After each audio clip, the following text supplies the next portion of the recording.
আশাকর্মীদের সঙ্গে স্বাস্থ্য দপ্তরে বৈঠক হয় এবং সেই বৈঠকে সমাধান সূত্র মিলল না বলে জানা যাচ্ছে। কি হলো বৈঠকে জানবো আমাদের প্রতিনিধি রমিত ব্যানার্জির কাছ থেকে। রমিত, এই যে বৈঠক হলো আশাকর্মীদের প্রতিনিধিদের সঙ্গে স্বাস্থ্য দপ্তরের যে বৈঠক হলো স্বাস্থ্য ভবনে, বৈঠক থেকে কি বেরিয়ে এলো? কোনো কি সমাধান সূত্র বেরিয়ে এলো না? আশাকর্মীরা কি কাজে ফিরবেন না?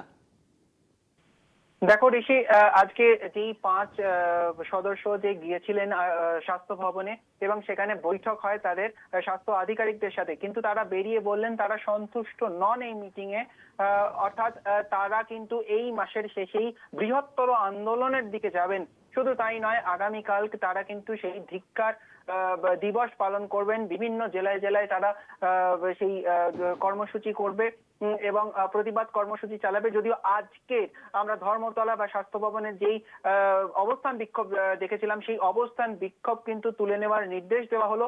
তবে তাদের মুখে দু একটা কথা কিন্তু শোনা গেল। অর্থাৎ স্বাস্থ্য আধিকারিকরা কিন্তু তাদের সাথে যেই কথা বলেছেন তাতে কিন্তু একটা আশার ইঙ্গিত কোথাও গিয়ে একটা দেখা যাচ্ছে বলে বলা যেতে পারে। কারণ তারাই জানালেন, স্বাস্থ্য আধিকারিকরা তাদের বেশ কিছু দাবি তারা নিয়ে গেছিলেন। তাদের মধ্যে কিছু দাবি কিন্তু মেনে নেওয়ার কথা বলেছেন। অর্থাৎ তাদের বকেয়া টাকা, অর্থাৎ সেই বকেয়া টাকা অলরেডি নাকি জেলায় চলে গেছে। এই যারা আশাকর্মী প্রতিনিধির দল যারা বেরিয়েছেন তাদের মুখ থেকে কিন্তু এটা শোনা। তো সুতরাং সেই বকেয়া টাকা জেলায় চলে যাচ্ছে এবং আগামী দিনে নাকি কোনোদিন এই টাকা বাকি থাকবে না বলে এরকম আশ্বাস দিয়েছেন স্বাস্থ্য ভবনের তরফ থেকে। তারা আশ্বাস পেয়েছেন বলে জানিয়েছেন আশাকর্মীরা। শুধু তাই নয়, মাতৃত্বকালীন যে ছুটি, সেই ছুটিরও ব্যবস্থা নাকি তারা করবে এবং ডেথ বেনিফিটের কথা যেটা তারা বলেছিলেন, সেই ডেথ বেনিফিটও কিন্তু মেনে নেওয়ার কথা বলেছে স্বাস্থ্য ভবন। এরকমই জানালেন কিন্তু সেই প্রতিনিধির দল যারা গিয়েছিলেন, অর্থাৎ আশা কর্মীদের মুখ থেকে কিন্তু আমরা এটা শুনলাম।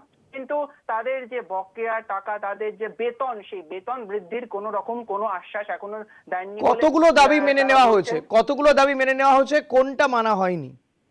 দেখো, তাদের কথা থেকে যেটা বোঝা যাচ্ছে যে তাদের যে বেতন অর্থাৎ যে স্যালারি, সেই স্যালারি বৃদ্ধির কথা বলা হয়েছিল। অর্থাৎ তারা সেই 15,000 টাকা যেটা চেয়েছিলেন সেইটা এখনো মানেনি। তবে তাদেরকে নাকি আশ্বাস দেওয়া হয়েছে। তারা বলছেন, স্বাস্থ্য আধিকারিকরা তাদেরকে বলেছেন যে এই নিয়ে ভাবা হচ্ছে।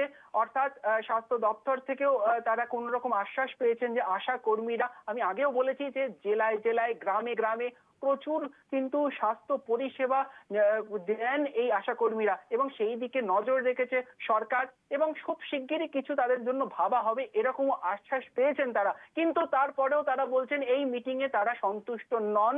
অর্থাৎ আজকের যে ঘটনা আমরা দেখেছি, আজকে যেভাবে তাদেরকে বিভিন্ন হেনস্থার মধ্যে পড়তে হয়েছে, বিভিন্ন রকম ভাবে তাদেরকে আটকানো হয়েছে, সেই জন্য কালকে কিন্তু আগামীকাল তারা ধিক্কার মিছিল করবে, যেটা জেলায় জেলায় ব্লকে ব্লকে সেরকম ভাবে তারা জানাচ্ছেন। অর্থাৎ তুমি যে প্রশ্নটা করলে, এর মধ্যে কিছু দাবি তো তাদের মানা হয়েছে বা হবে বলেই সেরকম ভাবেই তারাই বলছেন, তাদের সংগঠনের নেতৃত্বরা। সেই রকমই আমরা শুনতে পেলাম কৃষি। ধন্যবাদ রমিত। কথা বলছিলাম প্রতিনিধি রমিত ব্যানার্জির সঙ্গে। তবে এই যে আশা কর্মীদের 5 সদস্যের প্রতিনিধি দল তারা স্বাস্থ্য ভবনে বৈঠক করলেন স্বাস্থ্য দপ্তরে গিয়ে, সেই বৈঠকের থেকে বেরিয়ে এসে কি বলছেন তাদের এক প্রতিনিধি শোনাবো। যে বিষয়টি বলেছেন, কর্মরত অবস্থায় যে কর্মীরা মারা যাচ্ছে তাদের পরিবারের 5 লক্ষ টাকা দেওয়ার ব্যাপারটা অনেকটাই আমরা কমপ্লিট করতে পেরেছি। আর ভাগে ভাগে টাকা দেওয়া এবং এত যে বকেয়া সেই টাকাগুলো অলরেডি ছেড়ে দিয়েছি। কাল থেকেই সবাই পেয়ে যাবে, কোনো ডিউজ থাকবে না এবং আগামী দিনেও কোনো ডিউজ থাকবে না।